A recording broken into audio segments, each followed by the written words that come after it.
All of the L's I took or lessons I learned. Success, it gotta be earned. Tell me why they sleeping on me. On me. Tell me why they sleeping on me. Hello, everybody, and welcome to the Spoiler Warning Podcast. This is review number 812 with a review of After the Hunt. I'm Christopher Schnese. And I'm Stephen Miller. And if you're joining us for the first time, the Spoiler Warning Podcast is a weekly film review program. Each week in the show, we're going to dive in, debate, discuss, and argue over the latest films coming to a theater near you. This week, we're going to have two reviews for you. One, this review of After the Hunt, and also a review of A House of Dynamite, which should be hitting Netflix sometime soon. So if it's not playing near you, you will be able to see it. But before we get started, Stephen, talking about After the Hunt, I watched the whole movie. There's one thing that I'm still a little confused about, and without spoilers, I'm hoping you can help me understand this. Please. So what was there a hunt in this movie? And also, what happened after it? No, I think you're missing crucial details, which is that this movie actually takes place in the Mission Impossible universe. So this happens after Ethan has retired, and this is just the kind of ethically ambiguous world. Now that we no longer have him to save us, that makes sense. Okay, it's all making sense. Yeah, now. No, but it is a fair question. I also was wondering what exactly the title means. I guess you could imagine, without spoiling it, there's an epilogue that one could say occurs after a hunt, if a hunt is just in general any kind of controversy taking place. But yeah, it's a kind of odd name for it. I don't really know if this... I think this is based on a book. I wonder if this was heavily changed from a book, but retained its title or something, because it doesn't feel like the most fitting way to describe it. There was more of a hunt in the pages of the book, and then when it got converted to a film, it just became less hunty. Exactly. Yeah. This film is not serving hunt the way that it should be. All right. No, that's out of the way. Keep that in. Oh, no, I'm keeping all of this in. The reason I'm keeping it is because I love watching the little line in YouTube where it tells you how long somebody listened. Right. It's great to know exactly when people will fall off. But yeah, you ready to talk about After the Hunt? I'm ready. All right, let's take a listen to the trailer for After the Hunt and then come back and give you a review after the trailer. All your generation, you're scared of saying the wrong thing. When did offending someone become the preeminent cardinal sin? Maybe it's around the same time your generation started making sweeping generalizations about ours. Whatever shame you have around self-expression, it is bullshit. Bullshit.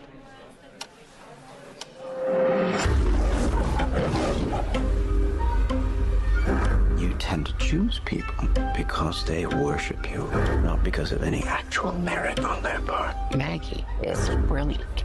Is she? Does she just think you're brilliant? Hank's continued obsession. We're friends. Always will be. Here we go. Talk to Maggie today. No, she wasn't in class. No call, no show. I need to speak with you, okay? Hank walked me home. He asked for a nightcap, which, it's fine. Hank. Everybody loves Hank. What are you saying happened? He crossed the line. But what actually happened? It's the right thing to do, isn't it? To tell someone and, given your history. What does that mean, my history? So are you going to tell me why this is not true? Aunt Maggie cheated. I told her I suspected she plagiarized, and then the next day, utter fabrication. These kids have had everything handed to them in their lives. Insist that the world stop at the first slip of victimization. It's just amazing to me. A young black woman can get assaulted and all these white people figure out a way to make it about themselves. You know the truth, and you won't say it because it'll make you look bad. You should be ready. Ready for what? Well, backlash, potentially. I know you have feelings for me. Do I not know this? This happened to me. I am a desperate man. I'm absolutely desperate. We're too married to lie to each other so blatantly. I believe her, but Whatever happened to stuffing everything down like the rest of us? Did you know anything about this? I worked too hard, done too much to get here, to let it all just be taken away. Nothing I would have done could have changed what's happened. You don't know that. You don't know that. All you want is accountability. I don't feel comfortable having this conversation with you anymore. Not everything is supposed to make you comfortable.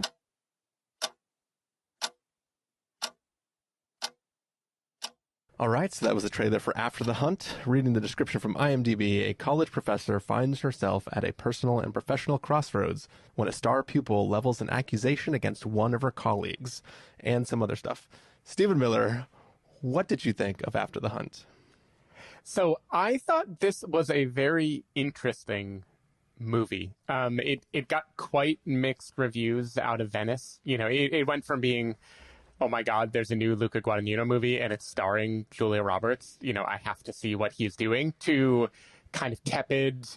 This movie is not rocking a lot of critics. You know, people seem to be on the fence about it. And so I went in with maybe lowered expectations. And in those lowered expectations, I felt, for the most part, pleasantly surprised. Like there's a lot here that I really did enjoy about the movie. I think the cast is all pretty awesome. Julia Roberts is like deliciously complicated and hard to read. Ayo Edebiri is getting to do more than I feel like she usually is allowed to do in movies.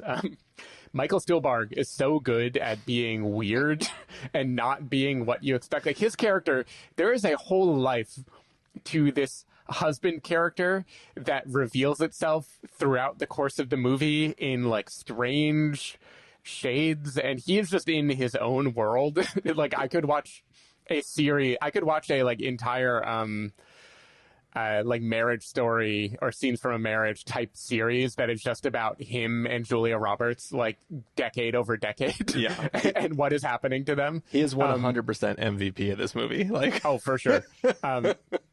Andrew Garfield, I love to see him kind of play against type here. You know, like he's always such a sweetheart, and here he's got kind of more.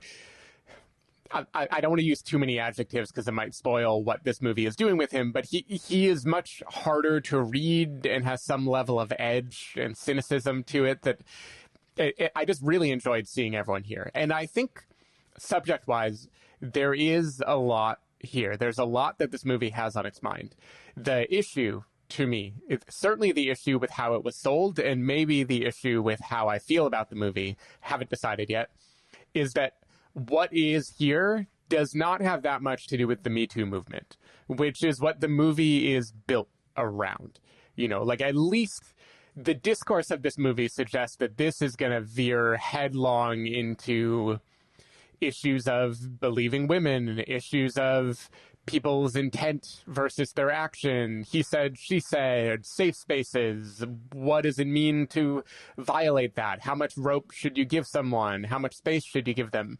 And this movie, I don't think is that interested in it. Like, this movie is interested in a very particular world of academia and a very particular type of person, you know, professors, people leading an insular existence where they're so used to debating theoretical concepts and one-upping each other and trying to prove how smart they are, that they're divorced from actually feeling and connecting with people. This is like Who's Afraid of Virginia Woolf type thing of like this fucking hell couple who are living in academia and are trying to stay relevant by hosting dinner parties and, you know, being connected with the youth and with culture, running headlong into a culture that they are ill fit for and don't understand. And I think in that light, there is a lot of interesting shit in this movie, and the cast being so like game to play prickly, strange characters, it fits well. Like I was actually really kind of vibing with this movie once I got into the tone of it, which is this kind of uncomfortable, bleak, drab, like hopeless world of academia and backstabbing and trying to get ahead, people who hate each other pretending to like each other. There's a lot here that I enjoyed, and I am not entirely sure what it adds up to, and it sure as hell does not add up to a unique take on the Me Too movement. Yeah. And so I'm torn between, like, when I take this for what it is, I think it is a totally complete tone. I think there are interesting character motions. There are interesting monologues. The plot goes surprising places. When I zoom out and try to make it a statement of capital letters how things are today, like, I got nothing. So I don't know. I don't know what to do with that. How did you feel about this movie? Yeah, so I wasn't listening to any of the stuff about this movie, but I saw the trailer in theaters, and I was kind of like, oh, okay. Like, you know, like, it seemed interesting. Like, I was like, I am ready for a messy dissection of these topics. It seemed like something where, like, this could veer into territory that would actually be compelling and make you kind of, like, maybe sit uncomfortably with the different things it's doing.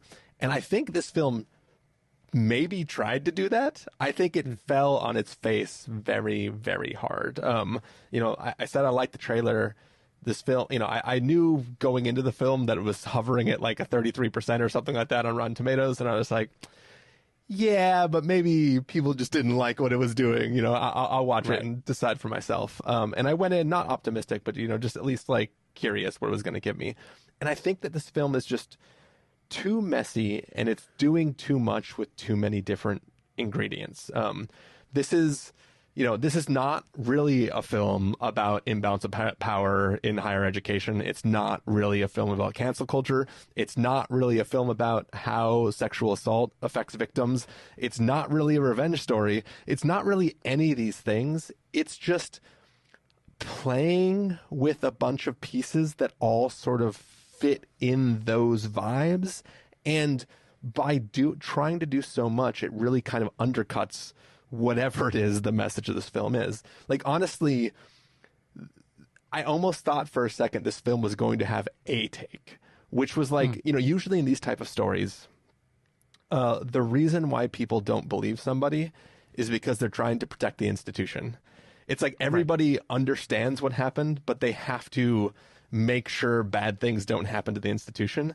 This film sort of for a while has this take that it's like, I'm going to call them the adults, even though everybody in the film is technically adults, but there's like the staff who they've been adults longer, and then there are the college people who are still adults, but like, you know, they don't have they're nowhere near tenure.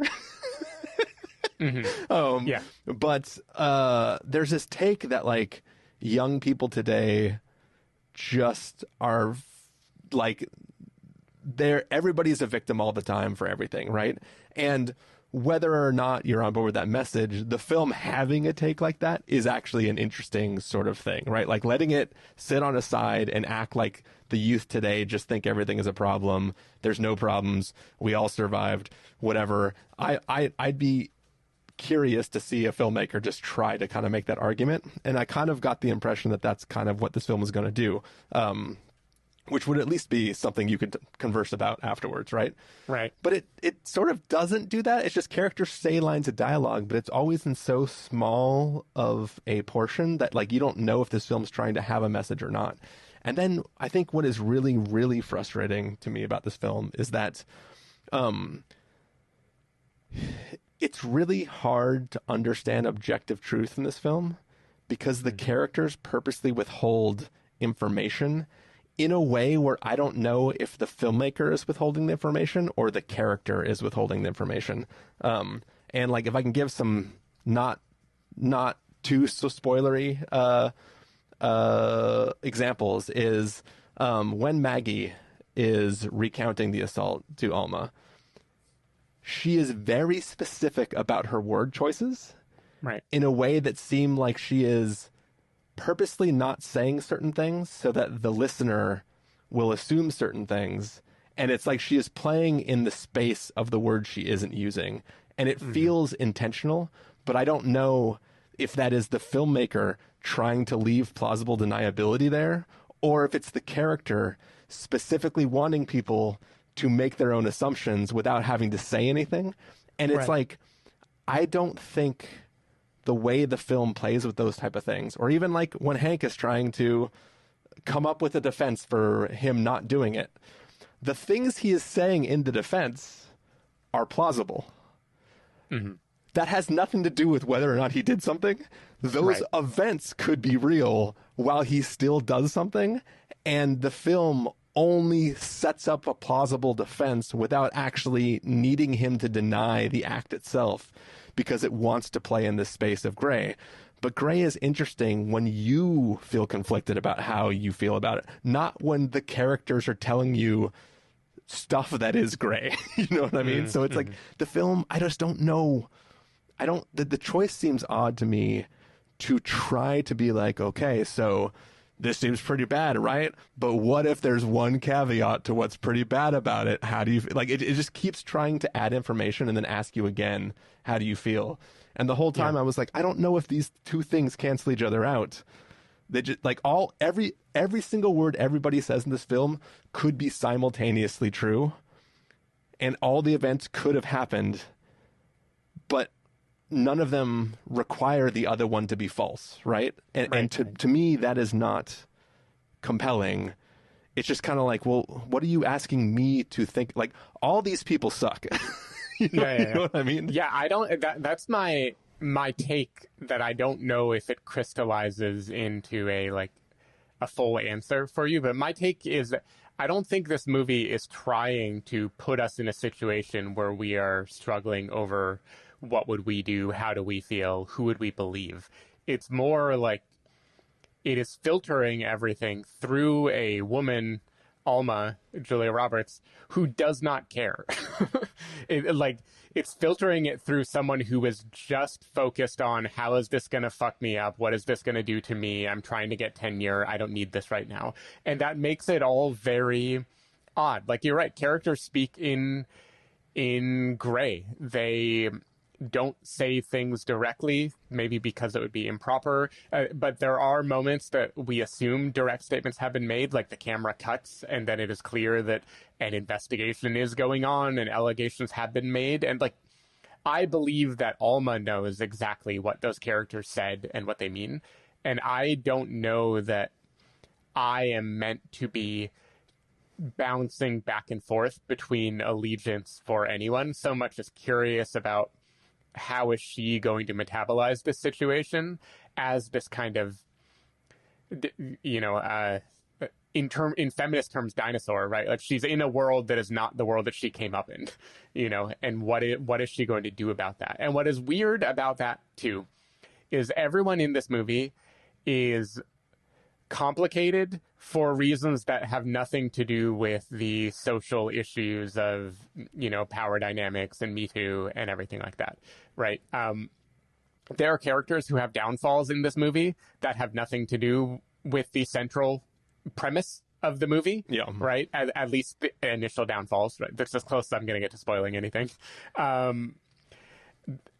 Alma is not just representative of second wave feminism in the way she is responding to Maggie. She has a very specific background that the film starts by telling us there are breadcrumbs we're going to learn, and then spends the whole time crumbing them out, in a way that has nothing to do with being representative of a movement. Maggie is a young Black woman who was brought up in this current era, but she's also obscenely rich. Her parents donated half the school, and she has all this other shit going on. And there's this allegation of plagiarism that's in the trailer. And none of those things connect in a, this is what the person represents. It's more just it's just putting us in this uncomfortable situation of, it isn't, I don't know who to root for. It's should I hate all of them? That's the side I come down on, except for Michael Stuhlbarg. He I love him. Everyone else I kind of hate. I love what he's doing there, but even he, if you pause this movie 45 minutes in and ask me, do I want to be married to Michael Stuhlbarg? I'd be like, hell yes, absolutely. Yeah. Amazing guy. And then he's got fucking edges. He's got darkness to him. He is being a prick, not just to Alma, in this movie. And I'm kind of man, you got layers. Everyone here has interesting, gnarly layers to them. Yeah. And that to me puts this not in the realm of conversation about a social issue that is going to leave people at the water cooler being what do you think? What would you do? It's more a really interesting character study in a bunch of layered people who are fucked up in different ways and angry at the world for different reasons. And like, I kind of dug that. Yeah. I just don't know exactly why. It is, of all the Luca films that I've defended, you know, on this podcast, because I think I have a perfect track record of liking everything that he does, at least more than I dislike it. This is probably the hardest for me to defend, and yet I still kind of like Queer. I felt like, man, this was not what I thought it was going to be, but I'll be damned if I wasn't in a very particular mental space for 2 hours and change. And like, I enjoyed my ride there. You know, it felt like a complete world to me. But it is a tough sell. It is definitely a tough sell. and I will say this too. Like it's not even a real pushback on. You mentioned that it, like, Alma's character is sort of like, I don't care what happened. I don't want to participate in this. But I think there is a specific thing which you sort of alluded to, which I kind of erased from my reading of the description from IMDb, is that she has a backstory. Yeah. That backstory, in theory, in the we're at the water cooler talking about this movie way, informs her reaction to this situation. However, her character does not respond in any way related to that truth. Like, her character is not acting as though that is affecting her. That feels, again, like another point where the story is putting that information there so that you, the audience, can potentially feel more complicated about her response. But her character does not behave as though she is having a response based on that backstory. So, see, I might disagree. I don't think she's behaving with a response to the backstory that is like, this is why I have blinders up. I think she is the backstory informs why she does not give a shit about this stuff. And I'm just saying it informs I think she should give a shit based on the backstory. It informs a numbness that she has because of walls that she's built up. It doesn't inform it in a like, whatever. I won't talk about the backstory, but anyone who has seen the trailer is going to think this is about like a person who had to climb up a ladder and then pulled the ladder up after them. It's like, hey, I had to work for this shit, so you have to deal with it too. That is not her backstory. And like, her response is not that kind of response. I would say it informs her. I would also say the other thing going on for her in this movie, it does show that she is in pain, and there are ramifications to that pain. In a way, to me, that informs this movie in a kind of like, if I had legs, I'd kick you type way of, why is this person fucking this up so badly? But yeah, it isn't in the water cooler way. It isn't in a representative of the times we're living in or anything like that way. It's trying to be... I think maybe the most successful shape-shifting in this movie to me is the character of Hank. Like, of course, we are never meant to love him, right? We already know what the premise of this movie is, and so you're on guard for him. Yeah. And as you said, his answers after the fact, his justifications, leave a lot to be desired in terms of what he isn't saying. Yeah. But this movie, it compellingly enough shows me how Julia Roberts' character would want to be friends with him, would be drawn to him, would feel close to him, and in some way might feel like she's betraying him by doing nothing, you know? And this movie does, in my mind, have a pretty good moment toward the end where it makes even her, like, even this cold, unfeeling person be like, oh, fuck. Yeah. I don't know. I think Andrew Garfield is doing a lot of good work here in being a little bit of a cipher and being able to contain multiple interpretations, which is not the same as having you wonder, did he or didn't he? It's more like, what are we dealing with here? Like, what level of shitty are we talking about? Yeah. And again, I'll go back to just without getting into spoilers. I think there is what's on the page. There is what you are supposed to interpret by what I think the filmmaker is doing filmically. And is there enough information to actually feel a certain way? Or am I just going, oh, the music cue and what just happened makes me think I'm supposed to think X. But it's like, it just feels like there's too many things where it's like, I'm I'm E.T. walking in a backyard picking at Reese's Pieces. And I'm just like, I guess I'll go over here because there's Reese's Pieces over here. I'm not somebody who is wandering around looking and exploring at the things I want to explore. You know what I mean? So, weird analogy, I know, but that was just like the easiest thing I could think of. Nope. I hear you. And that's what this movie is doing. It is taking you on a weird, zigzaggy journey that has nothing to do with what it seems like it's going to be about. And I don't know what it all adds up to. I feel like I like plenty of movies where I don't know what they add up to. They're more just like really interesting, challenging characters and asking us to like see them butt up against each other for a while. I will say, I will criticize that this movie has more plot threads than it needs to have. You know, like I alluded to one downfall that has nothing to do with the subject matter. You could get rid of that entire plot line altogether. The movie would be tighter and would maybe have more room to like analyze what it is actually about. But Stephen, it connects to the metaphor of how guilt can manifest as actual physical pain. Yeah, sure. Except the guilt precedes the the inciting incident of the movie, or the pain precedes it. Well, no, the guilt and the pain stem from a different inciting incident. You're right. But yeah, any last thoughts before we get into our verdicts, Steven? I don't know. I know I'm not mounting a wonderful defense of this movie. I'm just saying, like, I liked it more than I thought I was going to like it, but a lot of people are not going to like it, and that is totally understandable and okay. Cool. Well, let's get to verdicts for this film. Stephen Miller, if you're going to give After the Hunt a must-see, recommend with the caveat, wait for rental, pass with the caveat, or a must-avoid, what would you give it?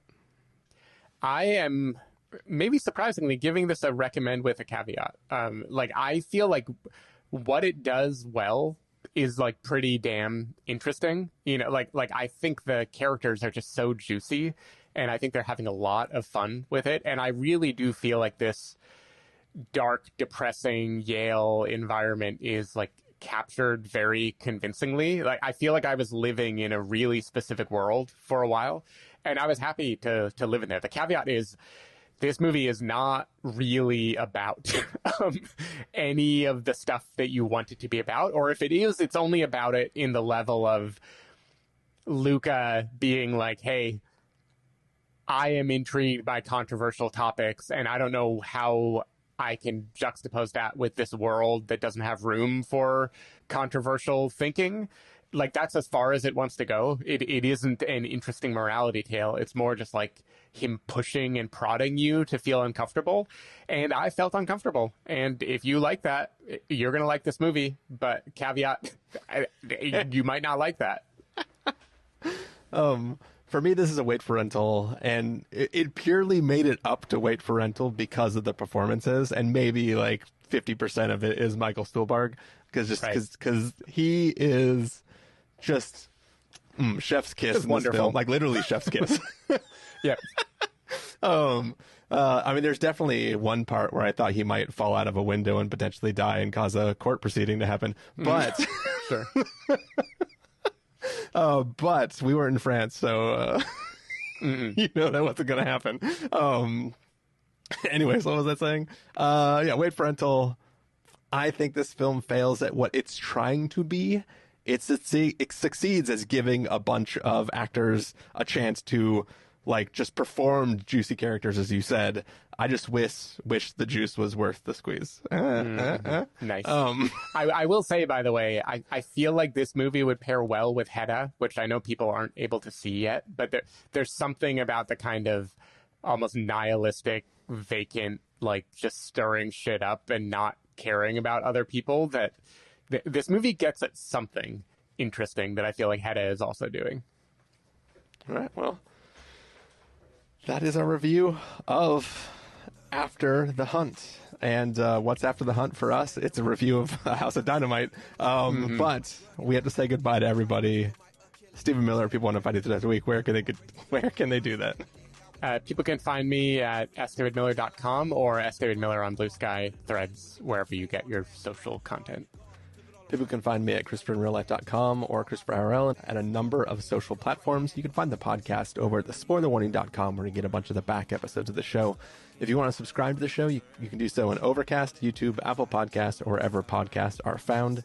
If you want to know when the episodes go live, you can follow us at twitter.com/spoilerwarning, facebook.com/thespoilerwarning, or instagram.com/thespoilerwarning.